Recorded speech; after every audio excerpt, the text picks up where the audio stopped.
What's going on, family? You already know what it is. Unchained TV. How's everybody doing? I'm doing pretty good. Let's just get into this video. This is connecting with a racist white man. This has to be one of my most misunderstood encounters ever. I used to work for this moving company. I won't name the company. But I've been there for 8 months. Worked with all kinds of people, from ex-cons to drug dealers to you name it, man. I mean, there's so many different characters there. Even UFC fighters were there. But there was one particular person that they gave me the heads up on. This guy's name was Zach. They said, he's white. You know, it was like, yeah, man, watch out for Zach, man. You know, he's racist. You know, and just be careful if you get put with him. One day, the next day, the second day I started working there, they put me with him. They put me with Zach. It's just me and him. So we get in the truck, we driving, we got 3 moves to make. These are 3 small moves. You know, they're not more than 200, or they're about 200 pounds worth of stuff. So me and him on the road, you know, we listening to music, and man, he's listening to rap music, right? So I'm looking, I'm like, okay, so far, I mean, in my head, I'm like, so far, he ain't calling me the N-word. He ain't disrespecting me in any kind of way.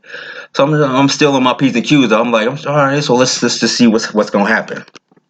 We knock out this first move, and we knock it out real quick, man. We knock it out in about 45 minutes for how much stuff they had in there.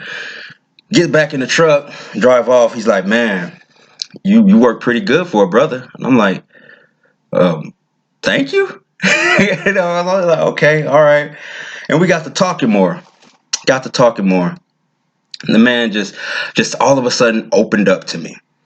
He's like, yeah, man, I know you probably heard the stories. They'll tell you that I'm racist. You know, I mean, I'm not racist. I mean, I am, but I'm only like this because my family raised me to be this way. I'm looking at him like, is he for real opening up to me right now?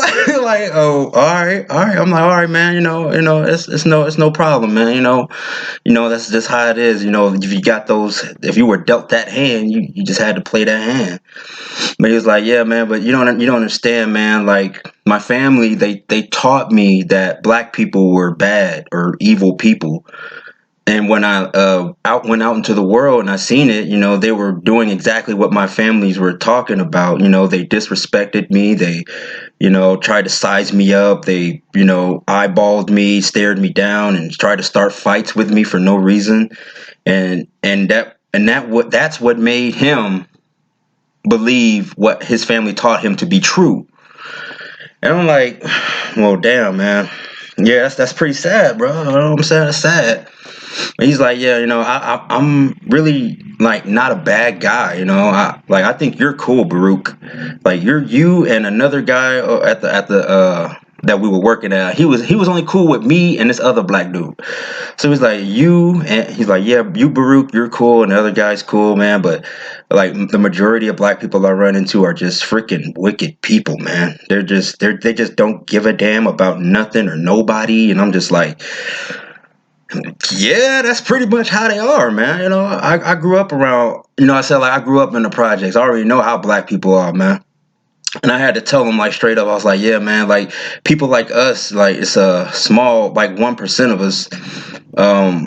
You know, I'm not the kind of guy that's going to go around sizing people up or try to start trouble or staring mean mugging other people down. You know, I just live my life and let the universe, you know, unfold as it should. I don't have a reason to go around doing these things. You know what I'm saying? I don't have a reason to be in the kitchen whipping up coke and going out in the corners, or going and standing and hanging out at gas stations like it's a nightclub. I don't have time to do any of that.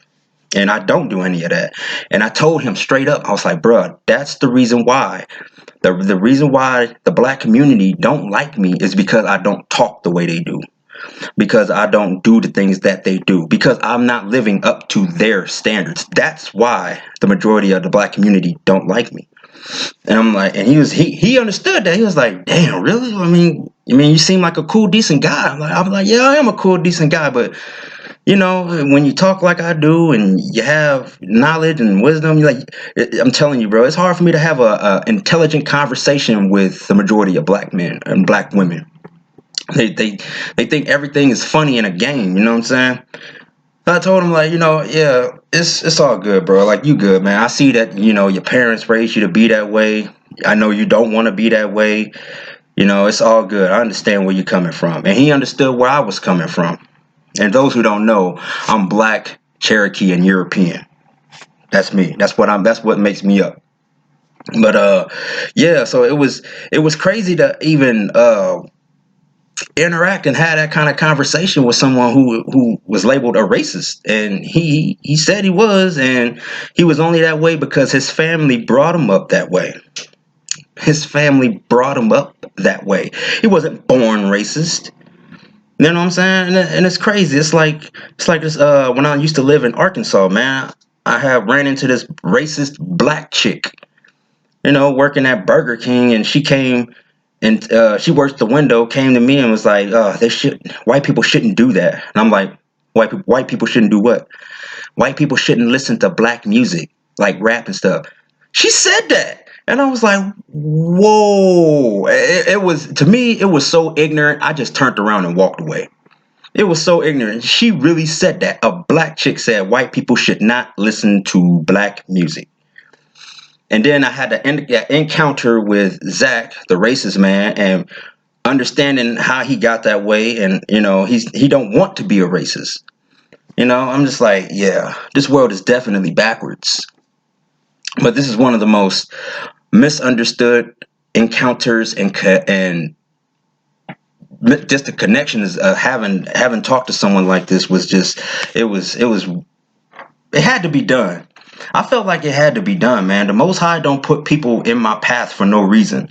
He usually puts the people in my path for me to learn from them and for them to learn from me.